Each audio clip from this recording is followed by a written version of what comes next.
Hi, welcome to my cozy little corner.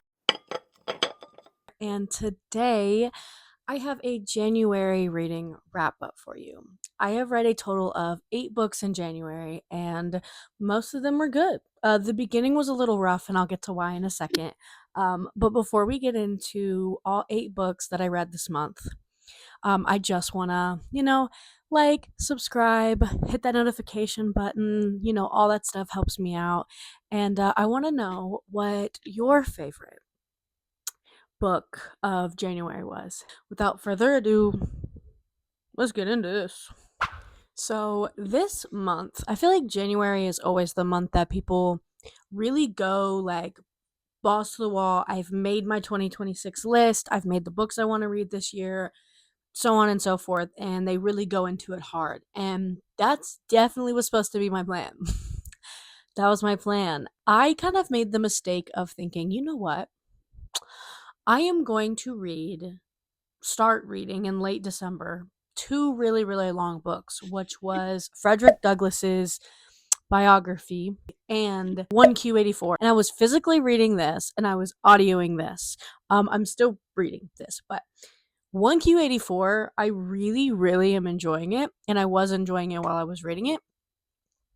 But I got to like the sixth and I was only 30% because it's very long. I thought I could read faster, and I don't know. So I ended up putting this on the back burner at the beginning of January, and then I ended up deciding that I'm okay if Frederick Douglass takes me a little while to read. So I've just kind of been going in like every couple of days and reading a few chapters. Anyways, long story long, I was physically reading 1Q84 and I just decided that I am going to put that on the back burner and come back to it when I can have the audio.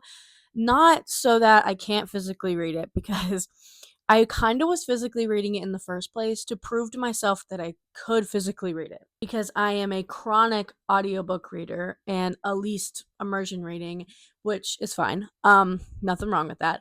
I just kind of wanted to challenge myself to physically reading it. But I think that book probably would have took me probably 2 to 3 months to finish physically.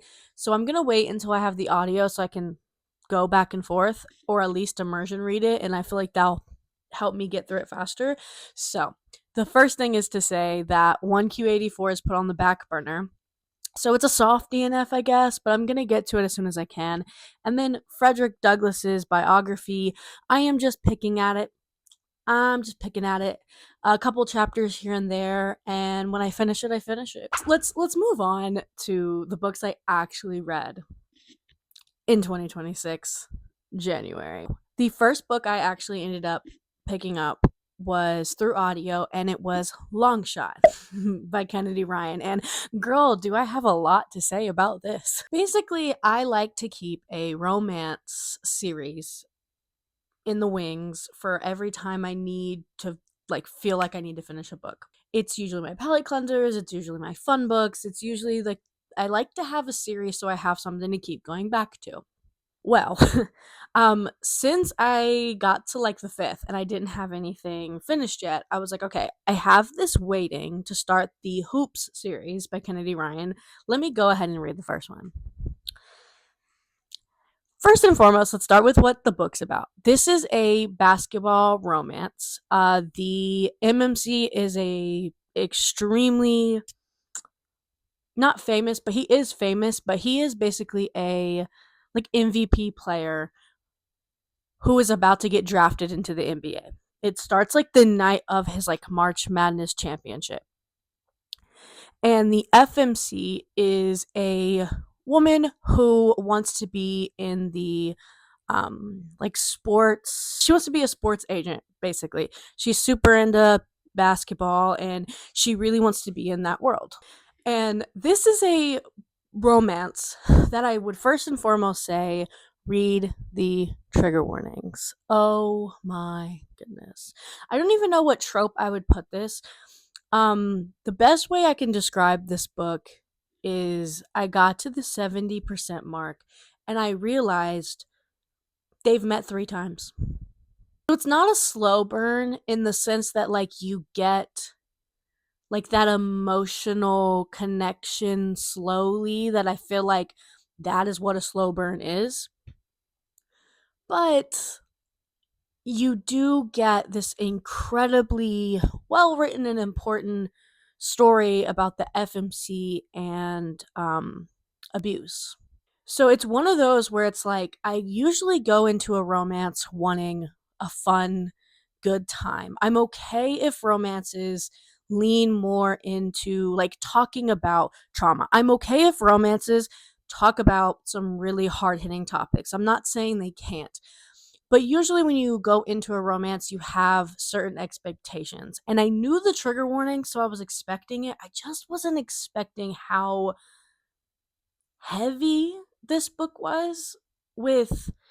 I just don't think the payoff of their relationship was enough. I think the payoff of how I felt about her, like I was so happy when she got to the end and where she ended up. I was so happy for her, but I wasn't necessarily invested in them. And as a romance, that's kind of what I want to be invested in.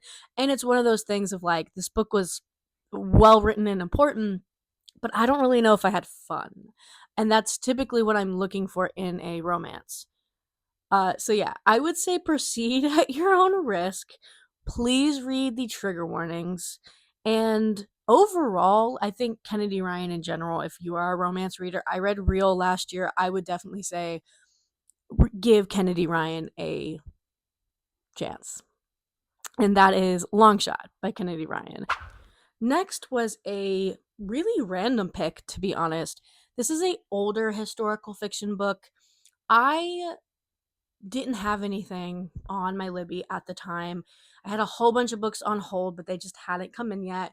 So I went to their like available now, and I'll be honest, my library, I live in kind of a small area, not a small town, but a small area. And the county that I live in, the libraries are not great. And so they only have a couple copies of everything. So when I usually go to the available now, there's typically not too much because I specifically was looking for an audio for work. I've mentioned this a million times. I listen to audiobooks at work, and that is why I read as much as I do. So, anyways, I went to the available now, was just trying to find something, and I'm really, really on a historical fiction kick. That's like all I want to read right now. So, I found this book. It's called Before We Were Yours. Apparently, this was a really big seller, came out a really long time ago, and it did really well. This is a book about a real life event where a woman, I think it was like the 1930s, she was kidnapping poor children. She basically had a human trafficking scheme going on where she kidnapped poor children and children that she thought like the parents wouldn't like not miss, but like they couldn't fight back basically. She would kidnap these kids, take them to her like orphanage and like get them adopted and stuff. And like she would get a lot of money for these people who were coming to adopt children, and it was just a big human trafficking scheme that was happening around this time. This was a like fictionalized account around this event that happened about this family who kind of get involved in this. It's a bunch of siblings,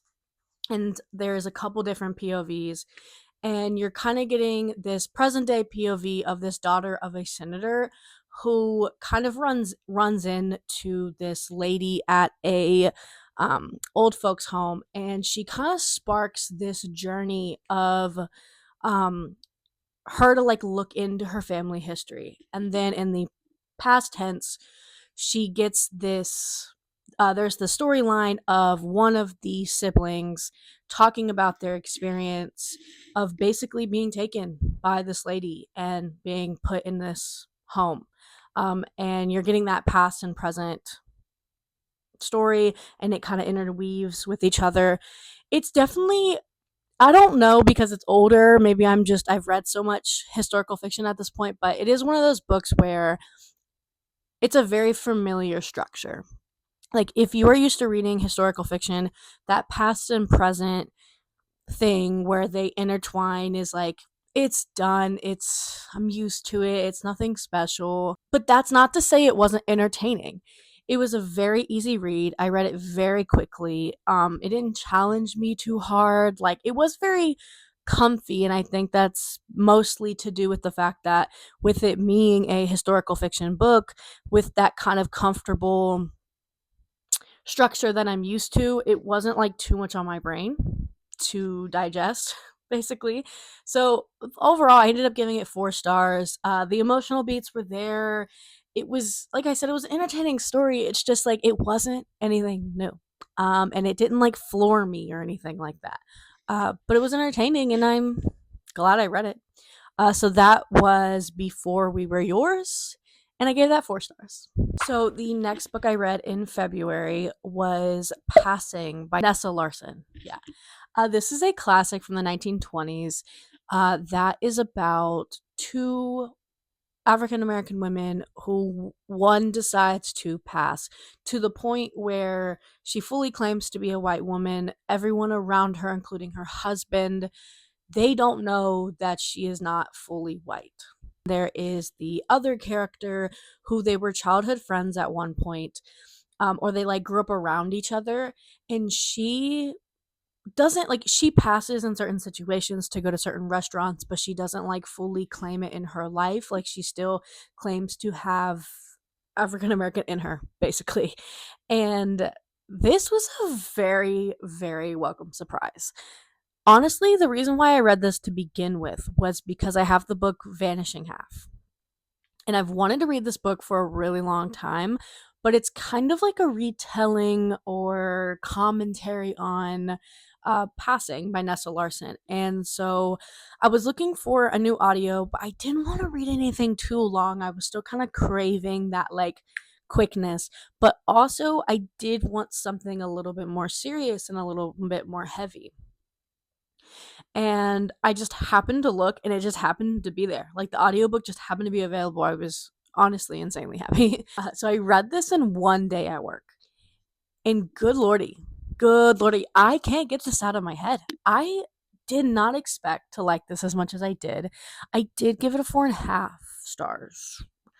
In my reading journal, I might have rounded up to 5. I cannot remember, but I couldn't put this down. Other than what I told you in the synopsis, I just don't even know what to say. The language was very, very easy. I typically have an issue with classics on audio because the language tends to be harder than like modern books. This was easy. Like I said, I flew. I know it's kind of like not bad, but like weird to compare the two, but I think it's just because in my brain, this is the only other like 1920s book I know about, and for some reason I kept thinking about The Great Gatsby. I was not the biggest fan of Great Gatsby. That could honestly be my English teacher's fault. I don't even want to go into it. Just the concept and stuff about Great Gatsby, and honestly the I think the reason why I want to compare the two is the like suspense that is built, and they have a very similar trajectory of they are about intimate relationships that build upon themselves until it gets to like a crescendo at the end. I feel like both books do that, and just like sitting down and looking back, I just really much prefer the way that Passing is written, the way Passing feels, the building of tension in Passing was just better to me. I don't know. Just in my brain, I just kept having this dialogue of comparing the two, which I don't know makes sense, but I just thought I'd share my thoughts on that. But yes, I did end up giving Passing by Nella Larson 4.5 stars. Bar, I love my little wand. I was a fairy for Halloween, and this came in the package, and I never had any reason to use it because I was not going to carry this around at a bar. But something about this wand really, really gives me Shrek 2 vibes with the fairy godmother. I'm just living my best fairy godmother vibe, I guess. And she's like singing, and she's like, it's literally how I feel. Anyways, the next one I'm just gonna go through really quickly because I am gonna have a whole dedicated video on this. I am currently reading One Piece. I have mentioned it a few times. I finished the Omnibus Volume 14, which basically means I have one Omnibus volume left. I'm actually currently on chapter 314, I think. I'm only like six or no words. I'm only like 15 chapters away from the end of the arc, and then I have to read the post arc, and then I'm on to the next arc. I'm going to do a whole dedicated video on how I feel about One Piece so far, and then that way I can start doing arc reactions because I'm far into it, but I'm not far enough that I feel like people aren't going to care if I talk about it. So there's that. But basically, I am almost done with the Water 7 arc. Well, I guess technically it's Enies Lobby. And I'm fully here for it. I am having so much fun. When I do actually sit down and dedicate time to reading it, I have a hard time putting it down. I read a lot of books at the same time, so sometimes I forget to sit down and read it. But I will get back to it. I will get that video out to you guys. And long story long, I did enjoy Enies Lobby so far. So, anyways, next book. The next book, Neighbors. Just talking. I also have my window like wide open, so if he looks in, it's so awkward. The next book was number 4 in the Expanse series. I think you say it Cibola Burn. The 4th book in the Expanse series. I am such a big Expanse fan. It's not even funny. It's actually not funny. I love the Expanse series. I wish I could read it faster, but my holds are taking so long to come in.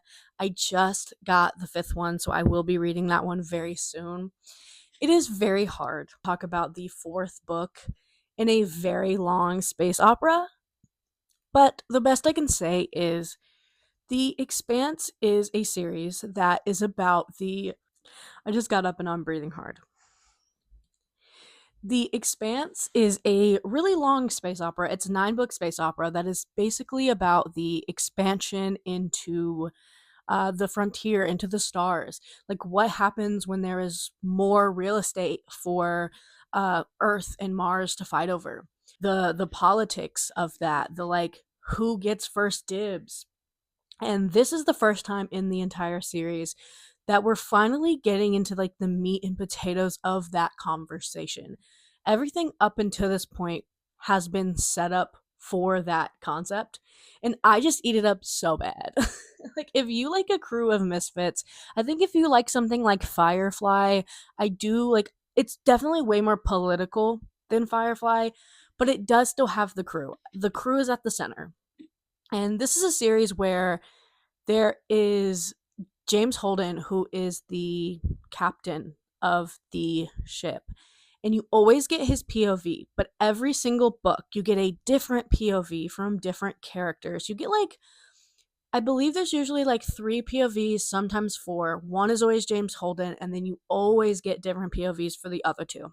These POVs basically expand on the politics and expand on the world. And I have genuinely just had so much fun with this series. I cannot recommend it more. I could yap about it all day. When I finish the series, I will yap about it all day, and I might do a spoiler a little video. I don't know. I just love The Expanse, and if you like sci-fi and have not read it yet, I highly recommend it. If you've watched the show, I have not seen the show, but I refuse to watch the show because there are some casting choices that I don't agree with. There are some race swaps and whitewashing that I do not agree with. There is a Martian character that is like my favorite character in the whole thing, and they look nothing like how they're supposed to, and I can't do it. And also, I heard it's really cheesy, so do not let the show turn you off. I promise you, the books are way better, as they usually are. But yes, that was book 4, Cibola Burn, in the Expanse series, and I gave it 5 stars, as I have the rest of the series except for book 1. The next book is a first book in a series. I started the Dresden Files series. I did. I started Dresden Files. My boyfriend is a very big Dresden Files fan. He started like really hardcore reading around last year. Really likes urban fantasy, and this series was brought to his attention, and he spammed it, and he really loves it. And I've always been more of a high fantasy fan, but I love Buffy. I love Charmed. I love urban fantasy of that vein. So I was like, you know what? Let me give it a try. So, Stormfront, which is the first book in Dresden Files. What to say? What to say? I like the world. I like the setup. If you don't know anything about Dresden Files is about Harry Dresden, who is a professional wizard, and he is like a PI, but he's also employed by the police department to help solve crimes. It's kind of that fun little mix of worlds where it's not a secret that magical things happen, but regular people just kind of ignore that it exists. And so it's not like he's hiding that he's a wizard or anything like that. It's literally like hey, I'm a wizard. I can help you guys with weird things. And then people are like, haha, wizard? But it's true. Yeah, I mean, overall, it's set in Chicago, by the way, but overall, I really like the setting. I like the Chicago city setting. I like I like a good police situation. I know that it's like very villain of the week until it's not, which is usually how most urban fantasy books are. I am leading up to what I don't like about it. His male gaze. Ooh, yeah, every time he describes a woman, it makes me want to tear my hair out. If I'm being completely honest, it completely takes me out of the story. Uh, his male gaze. I will say, if you are a woman and you want to get into Dresden Files, I have heard by multiple people, and I'll have my opinion once I get there. I have heard from multiple people that it does get better. I heard it gets worse, but then I heard it gets better. And I heard that the story itself and how attached you get to the characters is worth the little bit of eye rolling at Harry and Bob the Skull, if you know what I'm talking about. Overall, it's fun. Like, this might have to be, until I can find a romance series that I'm enjoying, this might have to be my book, my fun book that I drop in between my heavy books. Um, I'm currently waiting on the next book. I'm gonna physically read it. I'm currently waiting on it in the library, so we'll see how I feel about that. But yeah, I mean, overall, I felt lukewarm. I felt lukewarm because I just could not stop rolling my eyes at this man. But overall, it was fun, and I don't think I guessed like the killer or anything. I don't think I guessed what was going on, and in such a long, big, vast urban fantasy series, to judge it off of the first book, it's a little unfair. So, yeah, overall, I did give it 3 stars because I felt lukewarm about it, but I will be continuing. So, more thoughts on Dresden Files to come. And yeah, 3 stars for Dresden Files. The the next 2 books I was reading at the same time, and these took me about 2 weeks to read, and I just finished both of them yesterday, actually. The first one will go with Hamnet. So I have it somewhere. I have a reading vlog for Hamnet coming out.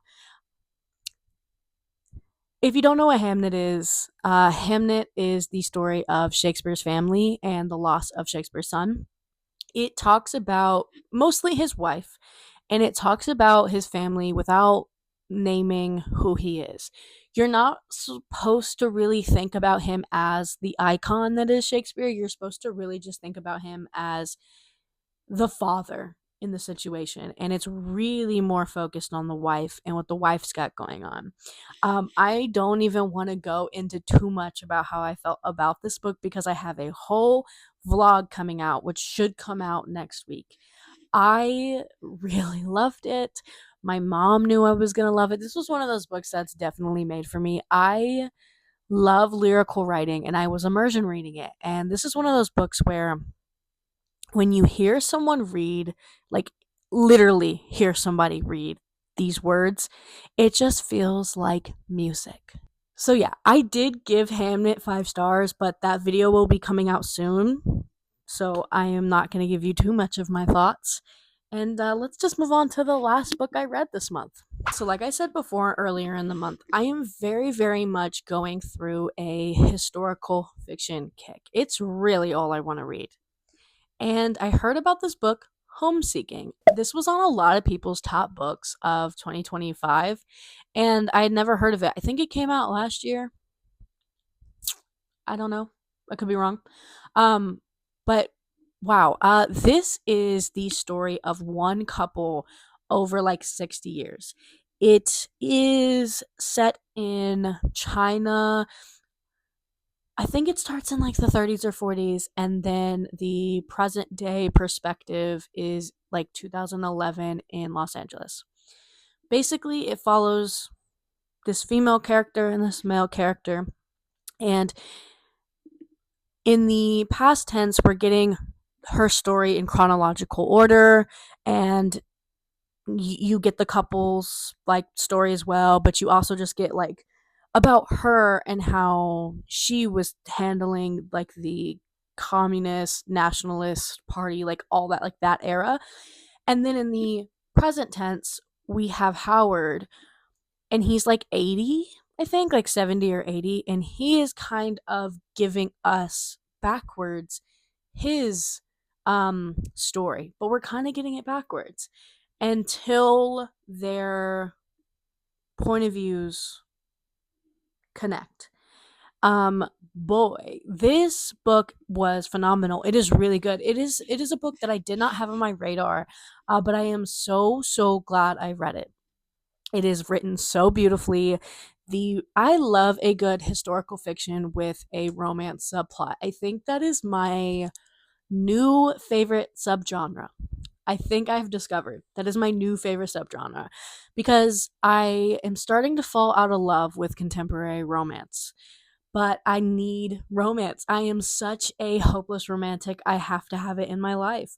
And historical romance or historical fiction with a subplot of romance kind of gives me best of both worlds.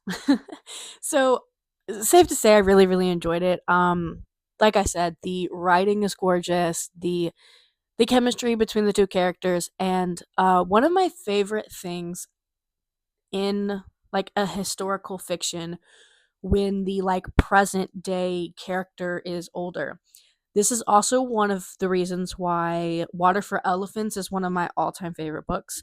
I love when you have a old person talking about being old. And I love that perspective change of you can see how they see things when they're younger, but then when they're older, you get a completely different perspective change. And I just eat it alive. I love it. I die for it.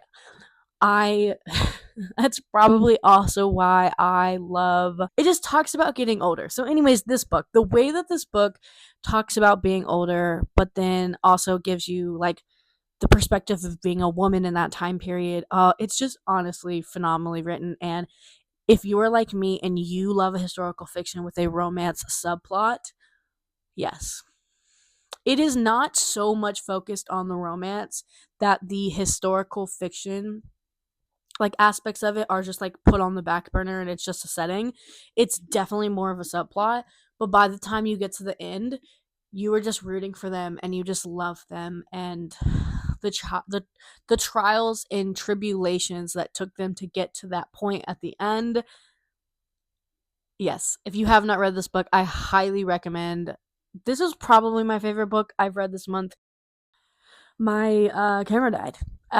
So there was that. Anyways, yes, I really think that Homeseeking was probably my favorite book I've read this month. I think Hamnet was just like, I was expecting it, and Homeseeking, I was not expecting it. And it really delivered. It's definitely a longer one. It's on a longer side, but I'm embracing big books in 2026. I am not getting scared of them. If it takes me longer, it takes me longer. But, anyways, yes, highly recommend Homeseeking by Caressa Chen 5 star. So yes, that was all the books I read in January. I also have, if you are a reading journal fan, I also put out yesterday. I also have my reading journal wrap up as well. A lot of the thoughts are probably similar, but if you like seeing like collages of the books I've read, I did that in that video in my reading journal. Uh, because I'm just obsessed with doing that. If I'm honest, I love making physical representations of these books. Like it really just like satisfies something in my brain. So if you want to see that, that video is out. I'll put that in the description bar below. But other than that, if you got this far, thank you so much for watching. Um, Leave me a emoji of a star if you got that far, and like, subscribe, leave me a comment, like I said, of your favorite book this month, and I'll see you soon. Bye.